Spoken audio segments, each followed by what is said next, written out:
अस्सलाम वालेकुम स्टूडेंट्स। आज हम बात करेंगे आपकी फ़र्स्ट पोइम द रेन के बारे में, जो कि W.H. डेविस की है। द रेन का टेक्स्ट में पढ़ती हूँ आपको जी।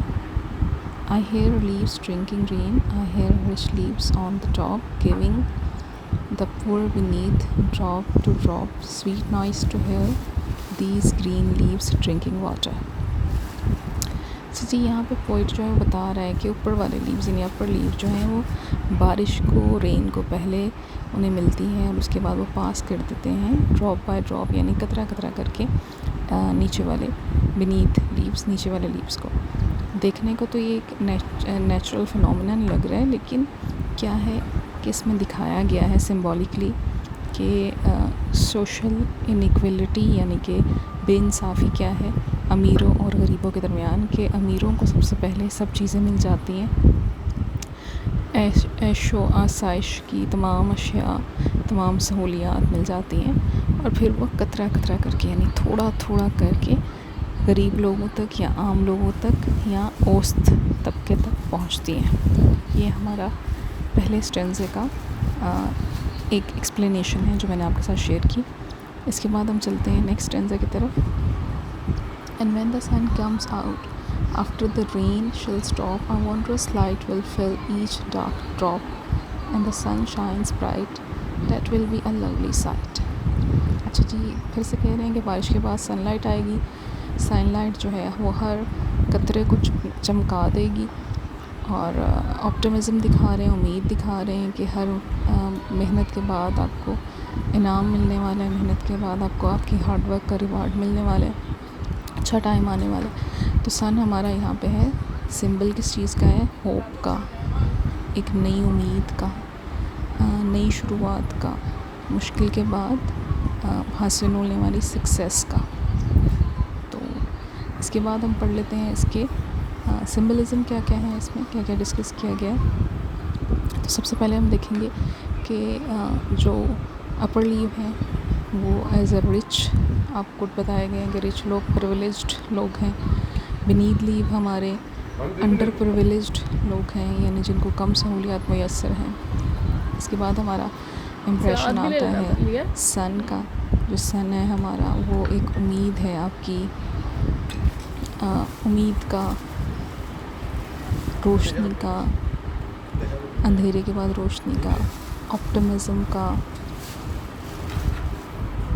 और फिर जो हमारे छोटे छोटे से डार्क ड्रॉप्स हैं, ये आपका उम्मीद है किस तरह आम एक इंसानों का कि जब उनके ऊपर रोशनी पड़ती है, जो उनका जो टैलेंट है वो बाहर निखर के आ जाता है। स्क्रीनशॉट ले लीजिएगा आपके पढ़ने के लिए, आपको साथ साथ स्क्रीन पे स्लाइड्स में चला रही हूँ। अगर आपको एक दफ़ा बोलने में समझ ना आ रही हो तो इंग्लिश कॉपी करने के लिए आप स्क्रीनशॉट ले लें या आप वीडियो को सेव कर लें। इसके बाद जी हमारे पास अगली सारी जो चीज़ें आ रही हैं उसमें रेन सिंबल है हमारा नरिशमेंट का, ब्लेसिंग का, नेमत का। स्वीट नॉइस हमारा है the beauty and the peace by nature, यानी स्वीट और नॉइस उन्होंने एक अच्छी चीज़ की है। शोर यानी एक ऐसा शोर जो आपको रिन्यू कर देता है, फ्रेश कर देता है। नेचर है, नेचर का सिंपल सा फिनोमिनन है, लेकिन इसके बेस में बहुत सारी चीज़ें छुपी हुई हैं, बहुत सारे सोशल जो इश्यूज़ हैं उसको डिस्कस किया है पोइट ने। इसके बाद आ जाते हैं जी हम इसके इम्पॉर्टेंट क्वेश्चंस की तरफ कि कौन कौन से इसके इम्पॉर्टेंट क्वेश्चंस हैं। कुछ तो आपको टेक्स्ट बुक में मिल जाएंगे, कुछ आपके सामने डिस्कस कर रही हूँ। What do rich leaves and poor leaves represent, ये मैं आपको भी बता चुकी हूँ। How does the poet describe the sound of the rain, उसको स्वीट नॉइस बोला है उसने।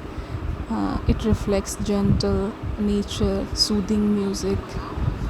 उसके बाद है जी why does W.H. Davies use nature to highlight the social issues.